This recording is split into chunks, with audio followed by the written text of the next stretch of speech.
lendas sobre a minha amada Porto Alegre e na segunda eu acredito fortemente. A primeira é aquelas placas escrito "Conserta-se Gaitas". Rolavam uns rumores de que se tratava de clínicas clandestinas de aborto. Muito tempo rolou essa fake news. Outros boatos que rolavam sobre essas placas é que se tratava também de tráfico de órgãos, de tráfico sexual.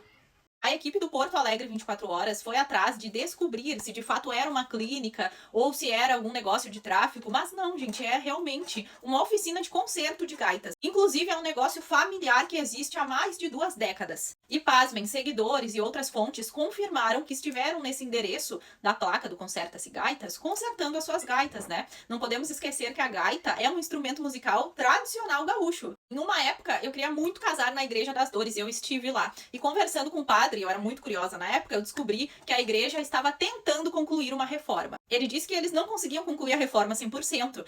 Caía algum pedaço da parede, alguma coisa acontecia que eles não conseguiam finalizar aquela obra. E depois, pesquisando, eu descobri que existe uma lenda sobre um escravo e a Igreja das Dores. É sobre um escravo chamado Josino que foi condenado à morte por um crime que ele não cometeu. E antes de ser morto, nas suas últimas palavras, o Josino disse que se ele fosse inocente, como ele estava dizendo que ele era, a igreja nunca ia conseguir concluir a obra. Para vocês terem uma noção, as obras nessa igreja começaram em 1800 e demoraram nada mais, nada menos do que 97 anos para ficarem prontas. Essa história tem várias versões diferentes, eu fiz um breve resumo dela aqui, mas se vocês quiserem pesquisar mais, é muito interessante. Eu estudei 2 anos em escola de freira, então essa terceira lenda me incomodou bastante. E é a lenda da Maria Degolada, sabe? Que é a história da Maria Francelina Trenes, que morava no Morro da Conceição, em Porto Alegre. Ela namorava um soldado da Brigada Militar e teria sido vítima de um crime brutal. A lenda diz que o namorado da Maria teria tido uma crise de ciúmes durante uma confraternização com amigos. Ele decidiu degolar a própria namorada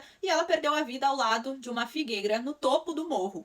A lenda diz que depois de morrer, Maria teria se tornado uma santa e passou a auxiliar os necessitados, em especial as mulheres. Porto Alegre tem muitas lendas, o Rio Grande do Sul, na verdade, mas essas são as minhas 3 favoritas que eu compartilhei aqui com vocês.